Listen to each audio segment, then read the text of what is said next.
Hello दोस्तों, आज पढ़ेंगे डेरिवेशन ऑफ ओम्स लॉ। और डेरिवेशन ऑफ ओम्स लॉ के लिए सबसे इंपॉर्टेंट चीज़ होती है कि आपको पता होना चाहिए करंट एंड ड्रिफ्ट वेलोसिटी का रिलेशन। तो करंट और ड्रिफ्ट वेलोसिटी का रिलेशन क्या आता है? I equals to n e v d आता है। इसका मतलब क्या होता है? आई मतलब करंट है और एन का मतलब होता है number of free electrons per unit volume, A का मतलब है एरिया और ई का मतलब होता है number of electrons, V D का मतलब होता है ड्रिफ्ट वेलोसिटी। ये आप सभी बच्चों को पहले से पता होगा। लेकिन हम यहाँ से ओम्स लॉ कैसे निकालेंगे? आपको एक चीज़ पता होगा कि ओम्स लॉ के लिए हमें क्या की देखो, पोटेंशियल डिफरेंस डायरेक्ट प्रोपोर्शनल किसके होता है? करंट के। तो यहाँ पे हम ये प्रोपोर्शनल का साइन हटाएंगे तो क्या आएगा? आर आएगा, रेजिस्टेंस आएगा ना। तो हमें करंट को नीचे ले जाएंगे, करंट को नीचे ले जाएंगे तो ये रेजिस्टेंस आ जाएगा। ये मतलब अपने को ये निकालना है यहाँ से। तो यहाँ पे अपन क्या कर सकते हैं? एरिया है ना, उसको करंट के अपॉन में लेके चल जाओ। करंट के अपॉन में लेके जाएंगे तो यहाँ पे एन ई वी डी बचेगा। और आपको ये चीज़ पता होगा कि करंट अपॉन एरिया किसके बराबर होती है? जे। आप सोच रहे होंगे जे क्या है? तो यहाँ पे जे करंट डेंसिटी। करंट डेंसिटी होता है ना, उसका फॉर्मूला होता है ये।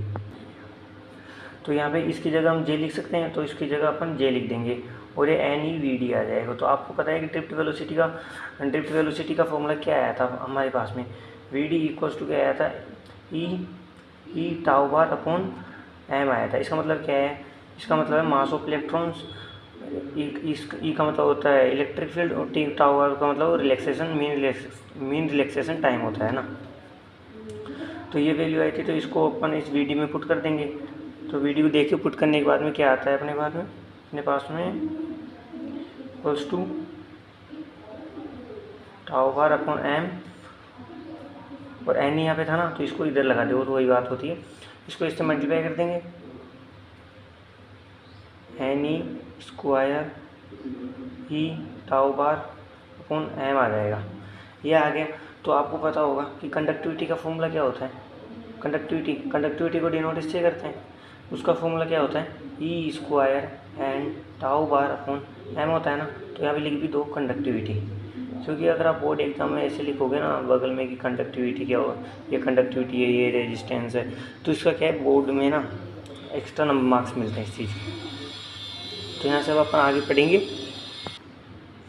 अब ये आपको पता होगा, देखो ई स्क्वायर टाउ बार एन और ई स्क्वायर है, एम को मास का मास है, तो इसकी जगह हम ये लिख सकते हैं। तो ये देखो, लिखने के बाद में क्या आएगा? इक्वल्स टू अब इलेक्ट्रिक फील्ड, बस ये बचेगा ना। देखो ये इलेक्ट्रिक फील्ड थोड़ा ऐसे लिख दिया मैंने, हाँ ये बचेगा ना। हाँ बस। अब देखो यहाँ पे जे का फॉर्मूला मैंने ऊपर क्या लिखा था, देखो मैं आपको दिखा दूँ, ये लिखा था ना। तो इसको दोबारा यहाँ पे लिख देंगे, I equals to A equals to क्या हो जाएगा? सिग्मा आ जाएगा। और यहाँ पे इलेक्ट्रिक फील्ड, लेकिन देखो अभी इलेक्ट्रिक फील्ड की जगह की अपन एक फॉर्मूला लिख सकते हैं। कौन सा? देखो मैं साइड में लिख के दिखा देता हूँ। हमने एक रिलेशन पढ़ा था electric field and electric potential के बीच में। वो रिलेशन क्या था? E equals to minus D V upon D X था। तो माइनस यहाँ पे क्यों लग रहा है? क्योंकि इलेक्ट्रिक फील्ड हमारे पास में आई थी। और डी डी क्यों लग रहा है यहाँ पे? डी डी इसलिए लग रहा है क्योंकि ये क्योंकि अभी ये छोटा के लिए निकाला था अपन ने। तो यहाँ पे अपन अगर बड़े के लिए निकालेंगे तो यहाँ पे डी वी अपॉन एक्स हो जाएगा। और एक्स क्या है? यहाँ पे लेंथ है, तो लेंथ की जगह अपन क्या लिख देंगे? एल लिख सकते हैं। तो एल लिख देंगे और इस वैल्यू को यहाँ पे इलेक्ट्रिक फील्ड की जगह पुट कर देंगे। पुट करने के बाद में देखिए क्या आता है। नेक्स्ट पेज पे चलते हैं। अभी यहाँ तो उस पेज में लिख लिया था, तो उसके बाद में अपने को इलेक्ट्रिक फील्ड के अंदर वैल्यू पुट करनी थी। तो क्या वैल्यू पुट करेंगे? देखो इसको दोबारा लिख लो पहले। तो आई ए इक्वल्स टू सिग्मा, और क्या वैल्यू पुट करेंगे अपन?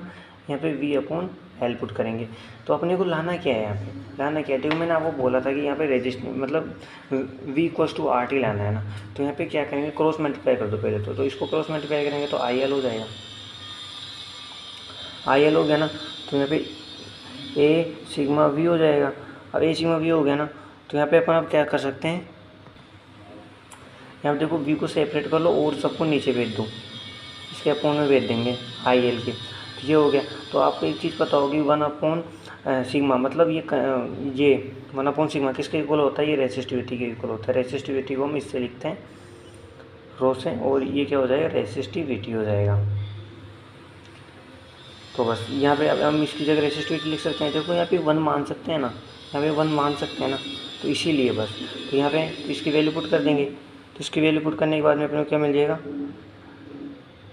L/A यही मिलेगा ना, यही मिलेगा ना इसमें, अगर इसकी वैल्यू पुट कर देंगे तो। अब करना ही क्या है, अब तो सबसे सिंपल है। तो अब यहाँ पे देखो, आप देख रहे होंगे कि P, I और A ये क्या होते हैं, कांस्टेंट होते हैं, यहाँ पे कांस्टेंट होते हैं। और कांस्टेंट में ओम्स लॉ में क्या लिखते हैं हम, R के इक्वल लिखते हैं। तो देखो यहाँ पे क्या हो जाएगा अभी, इक्वल्स टू, ये कांस्टेंट हो गया ना, ये तो कांस्टेंट हो गया ना ये पार्ट, तो इसको R लिख दो। और ये क्या हो जाएगा, L तो L नहीं होगा ना, ये होगा। देखो अपन ने यहाँ पे गलती से लिख दिया है, L हो जाएगा। तो ये L हो जाएगा, तो ये I तो नहीं आएगा, और ये हो जाएगा। तो अभी क्या हो जाएगा, इसको देखो काट दो, 2RI हो जाएगा। अगर तुम इसके डायरेक्ट प्रोपोर्शनल करना चाहते हो तो R को हटा दो और डायरेक्टली प्रोपोर्शन टू ये हो जाएगा, ठीक है ना। अब इसका ग्राफ बनाना चाहते हो ना, तो आपको एक चीज़ पता होनी चाहिए कि जो भी डायरेक्टली प्रोपोर्शनल होता है ना, उनका ग्राफ हमेशा स्ट्रेट लाइन में बनता है। तो देखो इसका ऐसे बना लेंगे, इसका ग्राफ VI और इसका ग्राफ स्ट्रेट लाइन में बनता है, तो ये बस। और ये क्या हो जाएगी, मेटल की, ठीक है ना। बाय, बस, थैंक यू।